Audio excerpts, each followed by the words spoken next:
Hello everyone and welcome to Plug and Pay, a talk show where we talk with smart payroll professionals from all around the world about interesting topics that are shaping the global payroll industry. My name is Mark Oliver Fiedler. I'm the CEO and founder of Payzaar, and I'm the host of this show. We release new episodes every couple of weeks, and you can find them on our YouTube page, on our YouTube channel, on our LinkedIn page, or on any of the major podcast sites. Today I'm very excited to welcome to our show Annemarie Verwaaijen. Annemarie is Senior Director of Global Payroll at Visa. Annemarie, it's so great to have you on the show. Thank you so much for taking the time.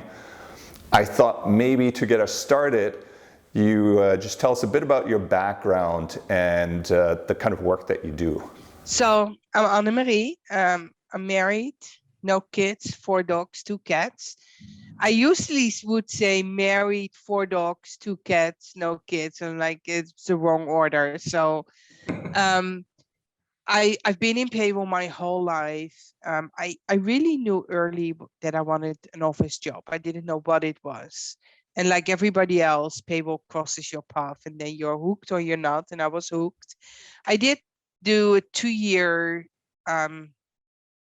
I would call it like a little exploration of leading the global mobility team at Amazon. Loved that, but that really made me realize that payroll is my thing. And you know, as I said, you love it or you hate it. In my spare time, I love reading. I love movies. I love biking. My husband and I are also very active in animal rescue. So the pets we have are all rescues. Mostly we have medical rescue. So dogs that have medical issues, pregnant mamas who need to get their kittens or their puppies in a safe environment. So it's a lot of work, very rewarding, and I wouldn't trade it for anything in the world. So listen, one of the things we talk a lot about on this show is the role of payroll in the broader organization. And I think what we find is that in many companies, payroll tends to be sort of at the back end of the process rather than being involved early on. And from our earlier conversations, Annemarie, I understand that the role that you have at Visa is quite different, right? It sounds like you're in much more of a leading role within the payroll team, as part of the broader organization. Sure. And I'm super curious to hear more about that. And to say that doesn't happen overnight, and it doesn't take just me. It takes a team and also some other good leaders who support that. But you know, one thing that I've learned, and that is no different at Visa than with everybody else, is that, you know, the assumption people have about payroll, it's repetitive, it's operational, and you have this magic red button that you push. So the first thing I did is like I made it visible where we were in the payroll landscape. It's a living document that when I talk about this, people understand what I'm saying. So I said, like, I want payroll to be in a diamond status. Well, we're not there yet. Then I wanted to be in the gold status. We're not there yet. So then I went to silver and bronze. And then unfortunately, I had to add the wood status because wood means like no integration, no business continuity planning. We still got people paid correctly. So that was the amazing thing. But we were really struggling because we were at the end, everything gets thrown on your desk. Everybody's like, well, I need to implement it now. Why can't you do it? Well, we have vendors, you have all these processes. So showing where we were, transparency, we keep a running list of all the initiatives, how much time we have available, how much time it really costs, and we have to prioritize. And what we've seen over time, and this is 2 years in, is that now people come to us not just for before they start a project, but payroll is a leading function. People come to us and say, hey, you know, you have a metrics deck. Can I look how you do that? I saw that you automated and you have data validation. Can you help me get that for my team? I see you have implemented an automated approval flow with sign off and audit stamp. Like, can you show me how you do that?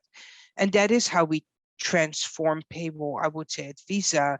We still have a long way to go because we are still very manual, but we have a strategy, we have a plan, we are empowered, and we have support from our leadership as well to make sure that, when we grew headcount wise, but it's really my team. So we brainstorm, we have ideas, and then the team shifts that and puts that into something actionable. And very proud to say that people are coming to us, helping them get better.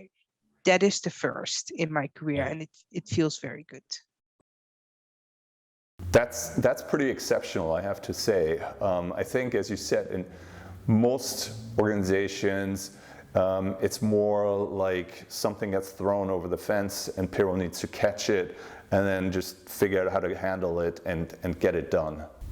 So it sounds like one of the things that you focused on early on was to really establish a baseline, right?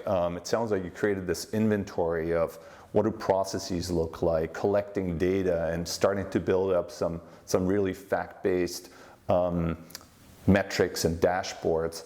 And I wonder whether that was one of the reasons in your mind why payroll has become a leadership function within the organization, or what else had to occur for the payroll department to really become more engaged, and where people would come, as you mentioned, to seek out your advice? Multiple things. So first, like my landscape and my inventory was a starting point. Then I strongly believe in transparency. Like, data tells a story. And sometimes a really, really small defect can make so much noise that people think like the whole payroll department is on fire. Yeah. So putting together a metrics deck, and we have two metrics deck. One is for the senior executives. They don't need all the noise, but I do need them to see where we are. And then we have an operational deck, and we're still building that really empowers people. People can, it's building Power BI. So people can go in, they can drill down, and they can see to the nitty-gritty detail, like if there's a case, how long it was open, where we missed our SLAs, what is the defect. And then one of our team members in the UK, Dominica, she came forward and said, I want to start capturing pre-defects. Like, how much do we capture before it gets to the payroll vendor? And that really captured the eyes of our senior leadership. They're like, how can we help you? So I think it's important to show the transparency, because I think it's important, like, if we mess up, we own it. It also opens an opportunity to help others to get better and to show where we're struggling. And if you can show where you're struggling and you build the right business case, then I'm sure your leadership will step up and help you. And that takes time. It's not fixed in one day. It was also not broken in one day. Sure, yeah. And then the other thing is, like, we created some new jobs in my team. Like, I've hired a business analyst, and he is fantastic with everything that is happening with Power BI and automation. Like, you tell him what you're looking for, and he tells you how he can deliver. And he's building a small team as well. I have Sorry really to jump in here, strong. Annemarie, but I think this is fascinating, something that I really haven't heard anywhere else before. So this person is part of your global payroll team, but they're not running payroll. No, he's my technical guru. So he's basically there to help put all these metrics together and create the control mechanisms. Yeah, and I can give you another example. Like, we have a process where there are a lot of manual templates created. He looked at that and said, I can standardize that. I can just pull the data for you, create the template you need without you manipulating it. Wow. Like, he is. And how did you find this person? What's his background? Was he already in payroll, or how did he come into this role? So he has an HR background, an operational background, but he's not so much a payroll specialist. but you also don't need to be a payroll specialist. If you know how data works and you understand the flow. Now, what is challenging on this is interesting is that the payroll, like we're used to rolling up our sleeves and just get things done. So when he started, the team saw the opportunities and they were just throwing things over. It's like, I want this. So we had to structure that to say, listen, you need to document what you're looking for. You need to be precise. So we implemented Power BI for our metrics. We implemented an approval workflow, and it sounds simple, but at Visa, it's truly complex because we're regulated. So there's some different things. Like he built the budget for me, so I have the budget in Excel. He built it in Power BI as well, so it pulls data from the GLs and from the procurement system. So I have an up-to-date overview of my budget like every day of the month. And together with the rest of the team, because everybody has really good ideas. And I just honestly, I'm just lucky that I have a really strong team. And then you mentioned, so I have the business analyst. I just created the function that is a director for governance, continuous improvement, and internal audit. So he moved from within my team, but he will focus on risk, audit before we get the internal auditors to come in and audit us, work on continuous improvement. So I have some roles in my team that have nothing to do with operational payroll, but they support the operational payroll teams by either making their work easier or take some of the repetitive work that we can do better away from them. Okay, so I think that's a very unique asset, I would say, that you've built there within your organization, and something that clearly is very powerful. Now I'm curious, for people listening to this, they might be thinking, well, could this work for my organization as well, which might be significantly smaller than Visa. So just to give us some reference, do you mind telling us just roughly how large is your payroll team at Visa? So my team is 61 people. All right, 61, yeah. So that's a fairly big team. But even if you have a smaller team, think about it. If you have a small team, now would it work if you run a payroll for a company with 50 people? I would say no. That I think is a different scale. But like the business analyst, like everybody has a budget they need to work with, and I know everybody struggles with like which vendor invoiced me. Are we behind? Where are we lagging? I need to build an accrual. Then you need to forecast. You need to build your budget for next year. Contracts, like you have a lot of contracts in payroll. You can have one global MSA, but then some things are out of scope. So you end up with money movement contract. Like that visibility, I think there is a role for a business analyst. If you have a medium size company, and that's, I would say, maybe you go 1,000 employees and up. And I think there's a position opportunity for that, because I could put way more on his desk that he has now. And that's true, we're big, but I think there is so much opportunity that people just don't see, or we just keep Excel, because we can track of that in the Excel, and we can, but it's super manual. And if you have somebody who's passionate and who can automate things for you, like he pulls things from Oracle, from Concur, from our Ariba system, from the payroll vendor, and then he puts it all together for me. So I think that is something that is priceless. Yeah, and that's one of the things that you've said that I picked up on, is just pulling all this information together from different sources, different local systems, different vendors. Obviously, it's quite challenging, especially if you want to automate that from a technical perspective.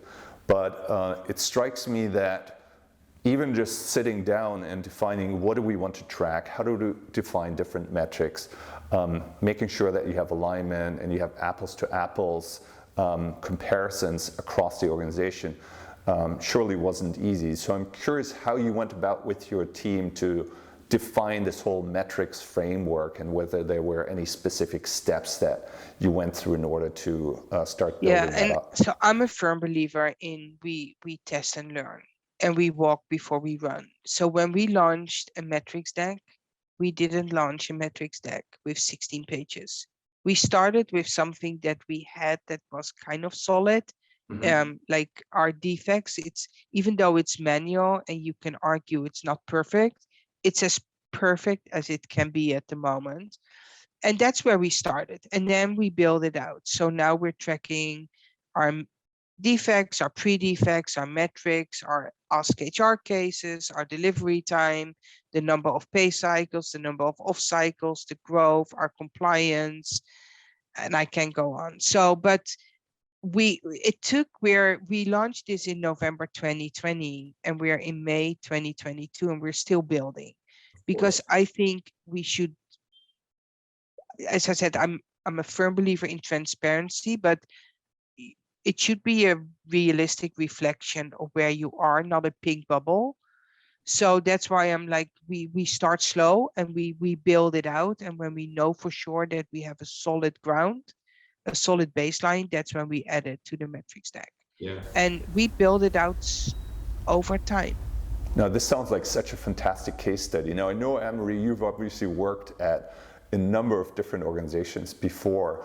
So, was there something that you felt, was just right in the environmental circumstances at Visa that allowed you to really move payroll into this leadership type of role within the organization? So I doubt, because there are so many good things I want to say about Visa. Like, I work for other companies, and I've learned something at every company. What is different about Visa is, one is they truly care about their employees, and they truly believe about employee empowerment.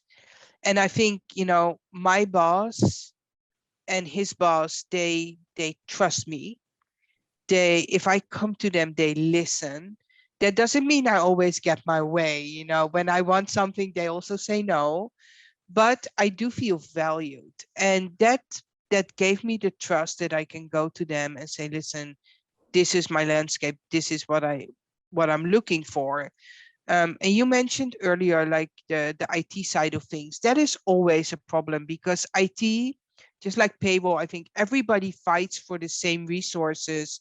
So you need to get prioritized. And I'm not always successful in getting what I need. But on the other hand, and that's I learned from the company Amazon, is like, even if you don't get the technical resources, there are so many opportunities where you can improve your processes without the technical knowledge. Like, do a Kaizen, look at where your waste is. And every time we do something, I share it with my boss and his boss, and I'm creating visibility. So yeah, that is something that is different. Like, the empowerment and the trust they put in people is really refreshing. Right, and then in terms of your own journey, were there any learnings that you took from previous roles into building what you've done at Visa? Is this something that you've been working on before and now just came to full fruition at Visa, or was it again just more the circumstances at Visa that allowed you to really execute on this? It's a growth path, and I'll be honest, it also has to do with your self-confidence. And I will just, like, I always thought I was not strategic, because in my mind, strategy were the big, bold, like Jeff Bezos type of things. What Visa gave me is an understanding that I am strategic. It may not be the big blow strategic that I had in mind, but setting your strategy means, looking at your future, leading your team. And I had self-doubt. And that is, I think, because at other companies, it was always somebody else who made the final decision. Here, I can make the final decision. So this journey, confirmed that I'm I'm really good in what I do. I learned something in every job that I did, something good and something bad. My biggest learning school was Amazon. I worked there for 12 years. I had a boss that I adored, and he was the one that would tell me if I was whining and just move on, or if I really had a point, and he would sit down and listen. And he was not my direct report. He was the vice president of finance operations, but he is the leader that I look at. Like if there's an example, then it would be him. At the same time, I've also had in my journey examples of really bad experiences. And although it hurt me at that time, it made me stronger because it realized that's not what I want to do. That's not how I want to treat people. And apparently what I'm really good at as well, and I struggle with saying that because I don't want to sound arrogant, but I can bring a team together. Like at Visa, it was very much siloed. Like the Americas payroll team did not speak to the EU payroll team, did not speak to the APEC payroll team. I don't believe in that. And I'm not saying it's wrong. Everybody has their management style, but you're stronger together. You can learn from each other. You don't have to reinvent the wheel. And if I see how the teams are now finding each other and brainstorming and helping each other, and like with the war in the Ukraine, like the teams came together and everybody pitched in, and that I have goosebumps. That make me so proud that I have a team that is there for each other. And yes, I'm the leader, but the team, they do the work, they come together, they stand for each other. And I think that's part of our success, is that we're truly one team. And that's great to hear. And I think, we all know global payroll is very complex. Lots of different things required to get payroll done from country to country and region to region. But at the end of the day, there are also lots of common experiences and learnings. And so I think it's always very powerful when you can bring everyone together, learn together as a community, as a team, and together we make each other truly stronger by sharing our insights and learnings with each other. Well, and I also believe, and just to piggyback on that for one more minute, that help goes outside the payroll team. Like if we see another team struggling and it doesn't create a conflict with segregation of duties, I think we have an obligation to help. And that help can be maybe an hour a day, or maybe it is taking somebody for a walk so they can vent, or maybe it is putting a couple of hours in to help somebody over the hump. And I would expect that the other way around as well. I'm a true believer that in the end, we're all in this together. We're all working for the same great employee experience. And if you struggle, if you see somebody struggle, that means you have an opportunity to help. And that's really the philosophy that I want my team to have. Yeah, and I can see if you can demonstrate that, I think it gives you a lot of credibility within the organization, right? If you can contribute to other teams and have a positive impact on them, then obviously your recognition within the broader organization, absolutely gets elevated. So just on that point, I'm curious, based on your experience, becoming more of a strategic business partner, what do you feel were the biggest benefits for you personally, for your team, for the broader organization? The practical benefits. So first of all, as I said, we're moving from being just reactive and firefighting all the way to being able to start planning and being looped in at the beginning of things. And as I said earlier, it doesn't always work like that, because we still get sometimes the curveball where they say, oh, yeah, we're implementing next week. I'm like, okay. But what I see is that we're being looped in really early, which is really good. It also helps me prioritize, because if you look at the list of projects that we have, there's no way we are going to beat everybody's requirements. So we are organized in a way that I can show my boss, like, these are the projects we have. This is the timeline.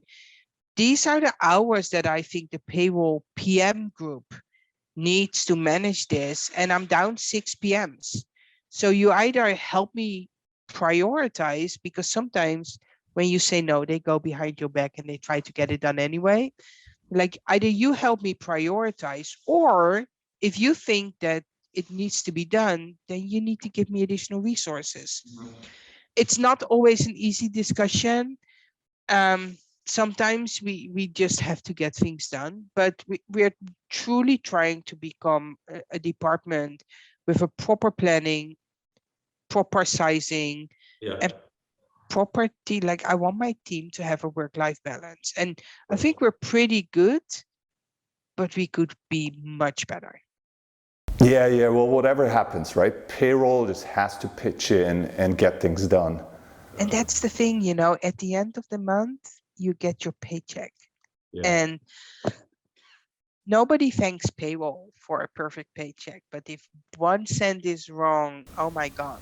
Yeah, and then everyone gets the knives out. But the fact that you created this data-rich environment, I can see how that really has helped you prioritize and focus on what kind of projects you want to execute on next. Now, one of the things that we've talked about in one of our previous episodes, in fact, Senad Izovic from Process was on here a couple weeks ago, and his vision for payroll was quite interesting. He says he believes payroll should become its own department outside of HR and finance. And I'm curious, from your experience, how do you think about that? So I don't feel strongly about that. Now, I do see that to create visibility for payroll, it would be an absolute really good move. With that said, I think I benefit from being part of a larger organization because I have more leverage. I have a bigger team to support. Like if payroll will never be as big as like HR or accounting or the controllership team. And in the end, you're all fighting for the same resources. And for me, being part of a bigger organization helps me get to the bigger goals. Now, I'm not saying that if you're your own organization, if you have your right leadership in place who fight the fight for you, that you can't achieve the same.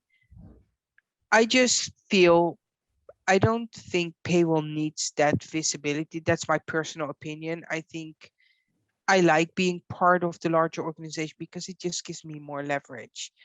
I can totally see Senat's view, and it's not that I disagree. I just don't feel strongly about that. I do see where he's coming from. Like if you look at payroll, it's not really HR or people, as we call it now.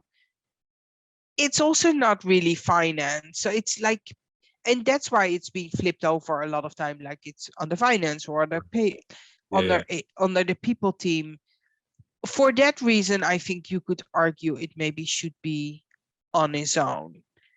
At the same time, I can see pros and cons for both. I personally feel I probably have more chance of success if I'm part of a larger organization.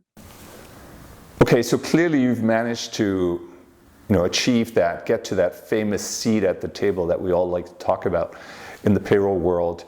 But I also get the sense that, as you mentioned in your introduction, there's more things for you to work on, more things to achieve. So can you share a little bit what those are? What are sort of the next things that you're trying to impact, and the next things you're working on? So I do think we would look for more automation. I think we are automated to a certain extent, but it's not far enough. Like we're in the process of working with our robotics team and our data automation team to see if we can make things easier there.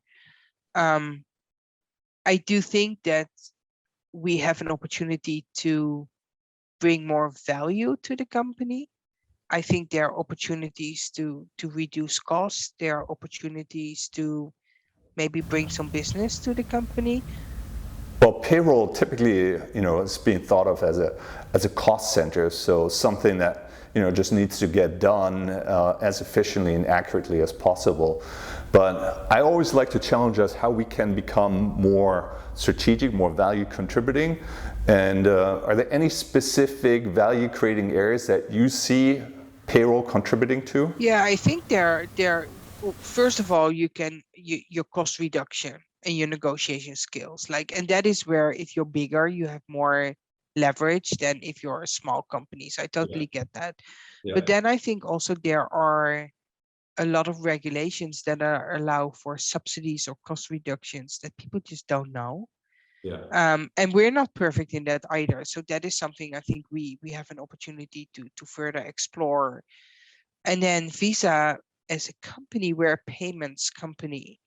So linking our business with the vendors, maybe to help introduce some of the technique that Visa has as a payment platform.